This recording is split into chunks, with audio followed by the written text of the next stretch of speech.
Hey everybody, short little update. Been working on the engine of the Jeep. I'll flip the camera around. So I added new wires, new plugs. I did a compression check of the engine.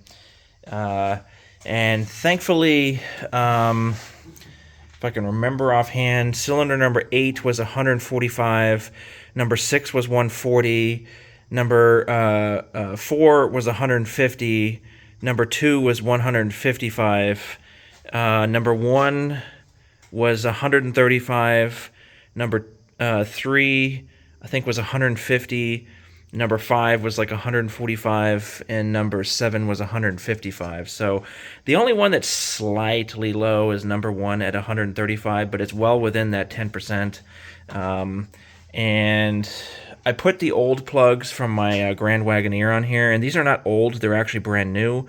But when I broke down picking this Jeep up, I was swapping everything out. Come to find out, it was just a bad coil. But when I swapped out the spark plug wires, I accidentally broke 2 of them because these NGK wires, they're really cheap. They kind of push out right here, and when you pull on them, I actually broke 2. I broke the main wire right here, so that's why I still have the main original one. This one is actually still pretty good. And then number 8, I broke as well, so that one is actually the original wire. I'll probably get new wires down the road for that, but those wires are actually good. They're not cracked or anything. I didn't see any arcing or anything, so I just rolled with it. The old plugs, I threw them away, but most of the old wires I threw away. Most of them were cracked, or they had exposed metal, like on the end right here. So those definitely were gone. The plugs were Champion Copper. I actually saved those because they look brand new, to be honest.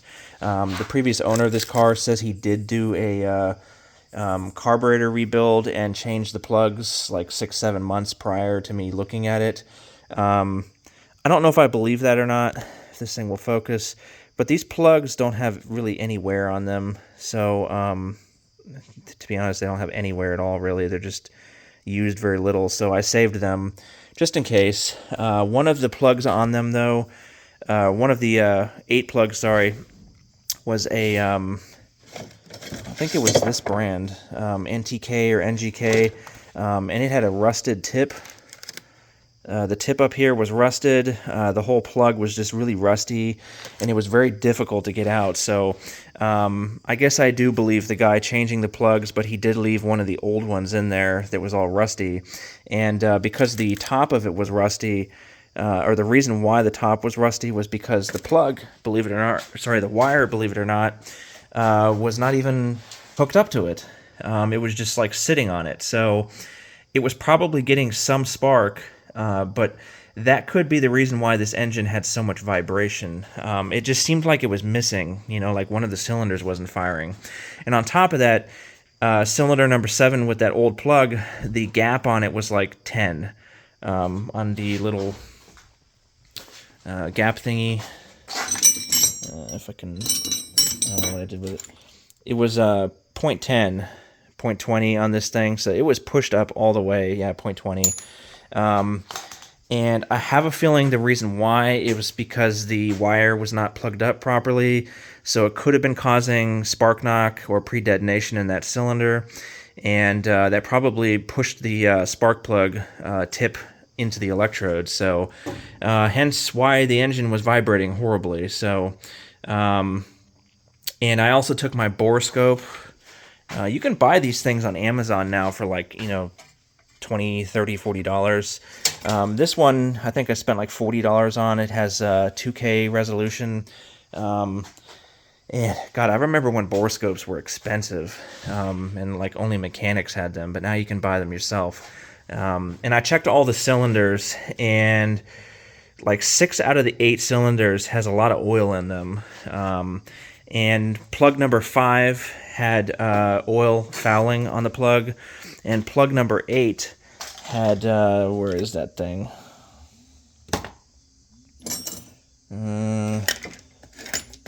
Here.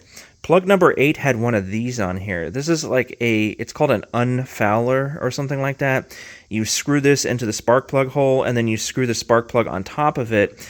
And what it's supposed to do is it's supposed to keep the oil in the cylinder off of the spark plug to keep it from fouling, which means that that cylinder probably has an oil issue. But I, again, checked the compression, and the compression is really good on all the cylinders. So now, I have a feeling the reason why it has oil in all the cylinders is because this engine just has been driven. It's just been sitting. The last receipts on this thing were from 2007. That's back when the brakes and this carburetor was rebuilt. He claims the carburetor was recently rebuilt, but it wasn't. That was like almost 20 years ago. And I think that the engine, to be honest, I really think it just needs to be driven. You know, it needs to be driven on the interstate. It just needs to be driven and driven and driven like a daily car to kind of get it, you know, stretch its legs, if that makes sense. I really don't think there's anything wrong with the engine. So I want to show you guys. It starts right up now. Remember in the last videos, I had issues keeping it running. You know, when I first started it, it would just die. I had to hold my foot on the gas just to keep it running.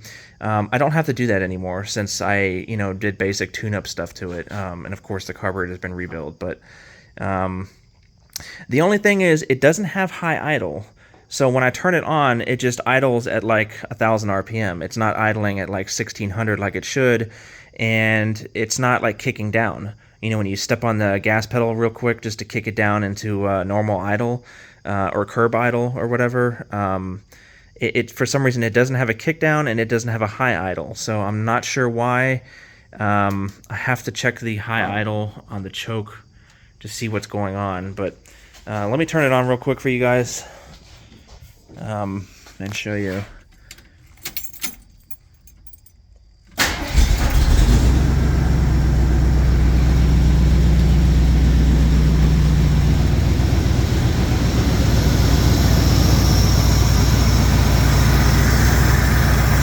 So if you guys remember from the prior video, if you've been following, it had a lot of vibration.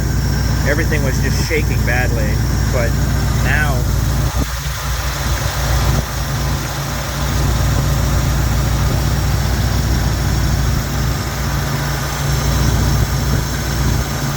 there's very little to no vibration. It's normal.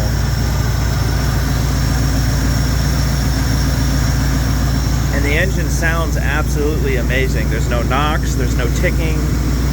This engine actually sounds better than my Grand Wagoneer. Granted, my Grand Wagoneer has 160,000 miles. This one has about 84. But my Wagoneer, when I got it, had 112, and it still had like a knock to it when you first turn it on, or when you first drive it for the first like 30 feet. And this one doesn't. So this engine, I think, is a lot healthier than my Wagoneer.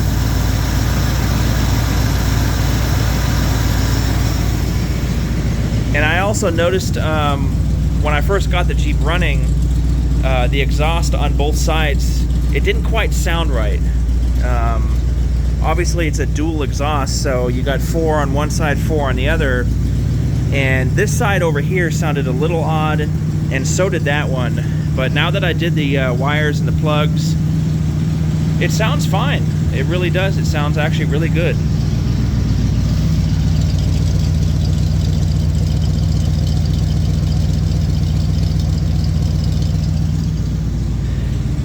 It thumps good. It idles good.